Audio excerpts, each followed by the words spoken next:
You try to talk, to solve the problem, but she just stares right through you like you're not even there.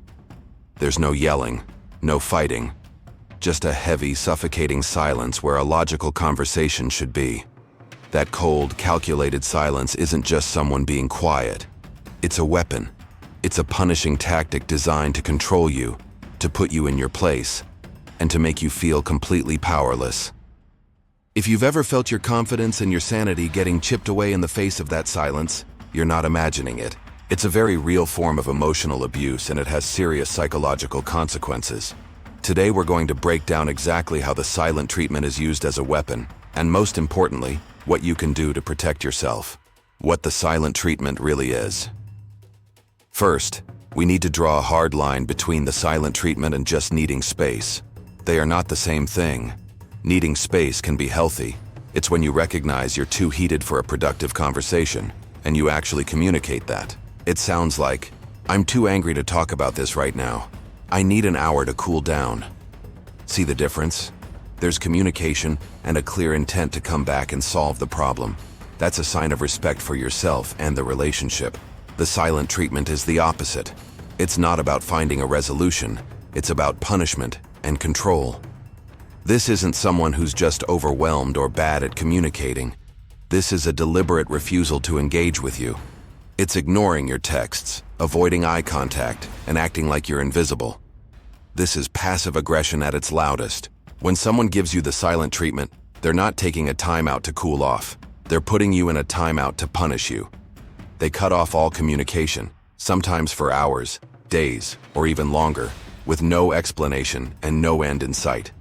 The silence only breaks when they decide you've learned your lesson, or more often, when you finally break down, apologize, and beg just to make it stop.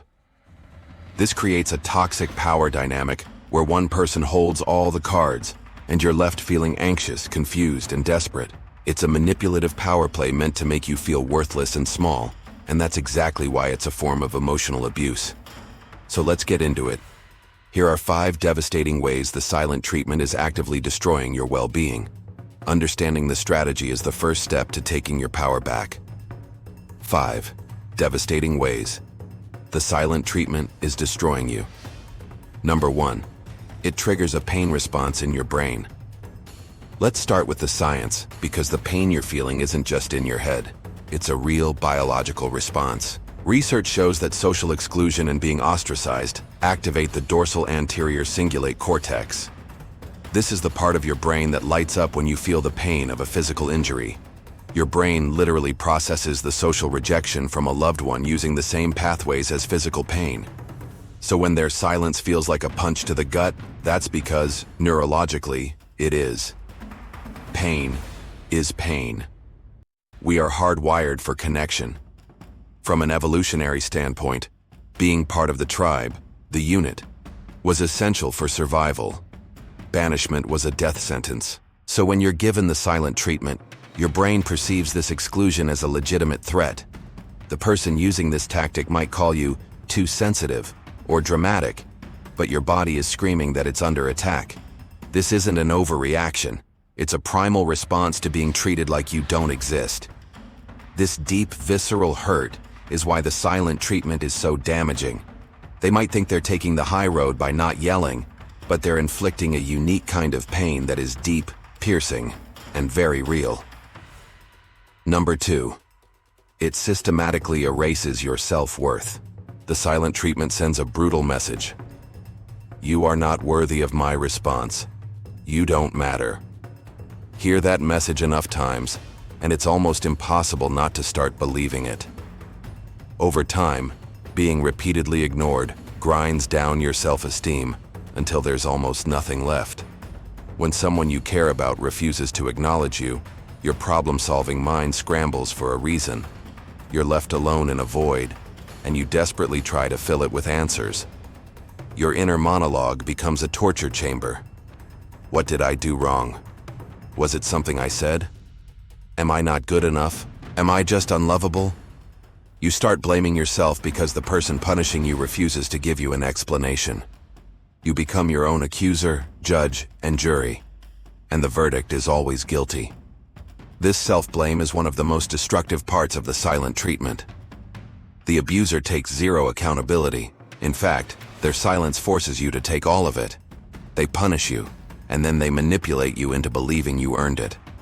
This cycle can lead to profound feelings of shame and worthlessness. You start walking on eggshells, afraid to do or say anything that might trigger another round of silence.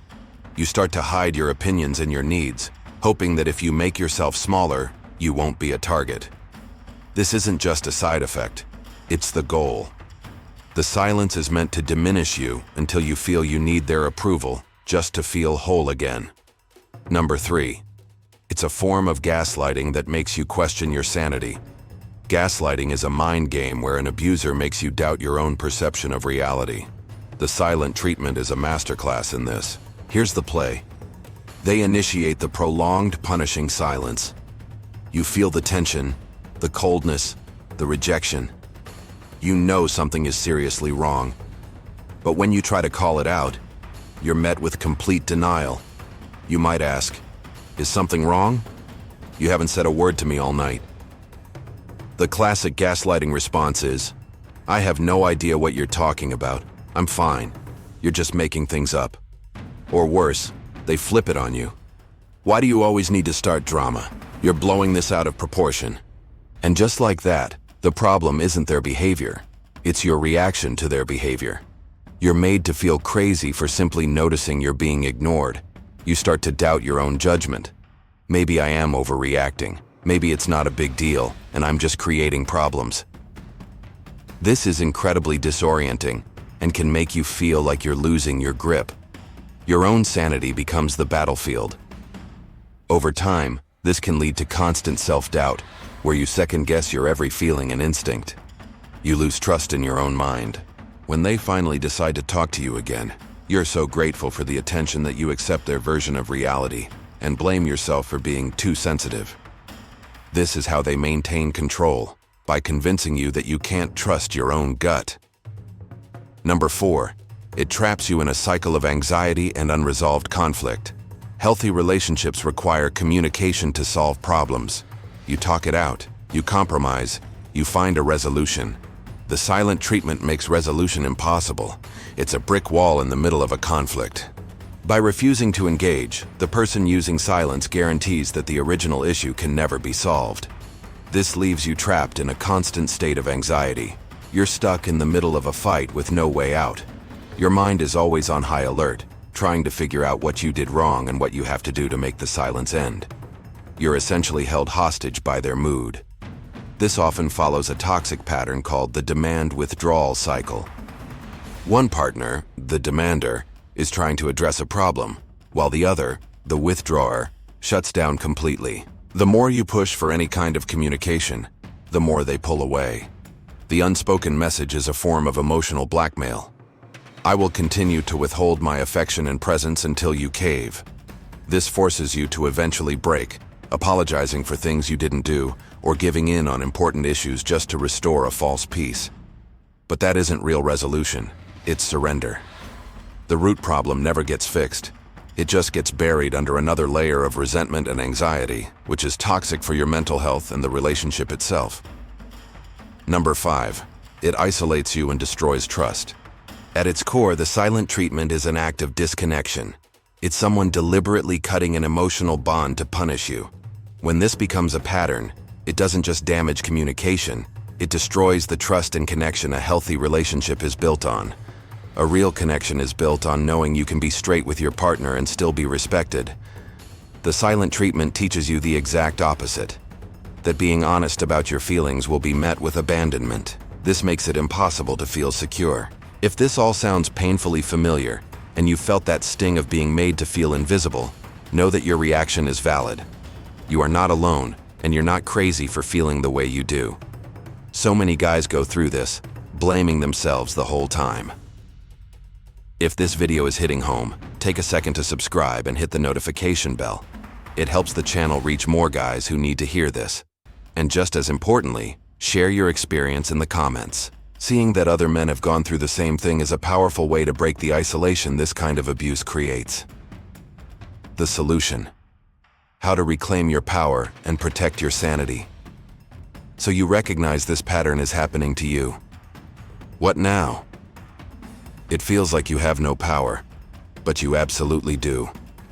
The silent treatment is a twisted game, and the first step to winning is to stop playing by their rules. Here are 5 concrete steps you can take to reclaim your power and protect your sanity.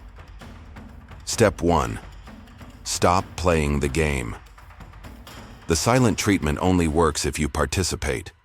The person using it expects you to plead, beg, send a dozen texts, and apologize for everything. They want you to panic. That reaction is what gives them their power. The most powerful move you can make is to refuse to play. This does not mean giving them the silent treatment back. It means you disengage from the drama. Stop begging for their attention. Stop apologizing for things you didn't do. Stop sending that flood of, "Are you mad at me?" texts. When you do this, you take the wind right out of their sails. Their power comes from your desperate reaction. Without it, they're just a person sitting alone in a quiet room. Instead of pouring all your energy into them, turn that focus back to yourself. Go about your day. Do something productive. Call a friend. Live your life. This sends a clear message. Your silence does not control me. My well-being is not up for debate. It's tough, but it's the first and most critical step to breaking the cycle. Step 2.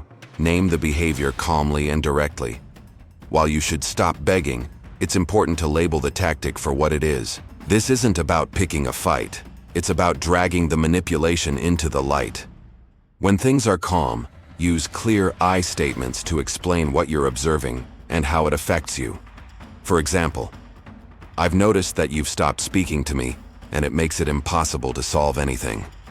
Or, "When you go quiet after a disagreement, I feel like I'm being punished." It's not a productive way to handle conflict. This does 2 things. First, it shows you know exactly what they're doing. You see the play they're running. Second, it reframes the problem. The issue isn't whatever you supposedly did. The issue is their unhealthy tactic for dealing with conflict. They might get angry or deny it, and that's fine. The point isn't to get them to magically change, but to stand firm in your own reality and refuse to be gaslit. Step 3. Set firm boundaries. Boundaries aren't about controlling someone else. They are about protecting yourself. Once you've named the silent treatment, you have to state what you will and will not accept. A boundary is a clear statement of how you will respond when they use this tactic. It might sound like, "I'm willing to give you space if you need to cool down, but you need to communicate that." I am not going to participate in long, silent treatments. It's damaging and disrespectful. Then, state the consequence. For example, if you choose to use the silent treatment, I am not going to chase you. I'll use that time to focus on my own work or hobbies. We can talk when you're ready to communicate respectfully. Or, if this is a severe and constant pattern, I cannot be in a relationship where silence is used as a weapon. If this continues, I will have to reevaluate our future together. This is the hardest part, because you absolutely must be willing to follow through. A boundary without a consequence is just an empty threat. Setting and enforcing boundaries is how you teach people how you expect to be treated. It tells them your mental health is not negotiable. Step 4. Focus intensely on your own well-being. An abuser wants your world to revolve around them. The silent treatment is designed to make you obsess over them and what you did wrong. The most radical act of resistance is to turn that focus back onto yourself and your mission. This means practicing self-care, not as a luxury, but as a survival strategy. Reconnect with the parts of yourself you've been forced to neglect. What hobbies did you drop because their moods were running your life? Who are the friends you stopped seeing? What makes you feel capable, strong, and centered all on your own? Pour your energy into those things. Hit the gym, work on a project, spend time with people who treat you with respect. This isn't just a distraction. It's about rebuilding your self-worth from the ground up. It's about remembering you are a whole person without their approval. The more you build a life that you value, the less power their silence has over you. Step 5. Seek external support and evaluate your options. You do not have to handle this alone. In fact, trying to manage emotional abuse in isolation is exactly what the abuser wants. It is critical to get an outside perspective from people who can give you a reality check and confirm you are not overreacting. Talk to a trusted friend or family member. Better yet, consider seeking help from a therapist. A good therapist can give you a playbook for dealing with emotional abuse, help you rebuild your confidence, and provide a neutral space to figure out your next moves. Be aware that if the silent treatment is part of a larger pattern of abuse, experts strongly advise against couples counseling. It can put you in a vulnerable position and wrongly frame the abuse as a shared problem when it is one person's choice to be abusive. In those cases, individual therapy for yourself is the priority.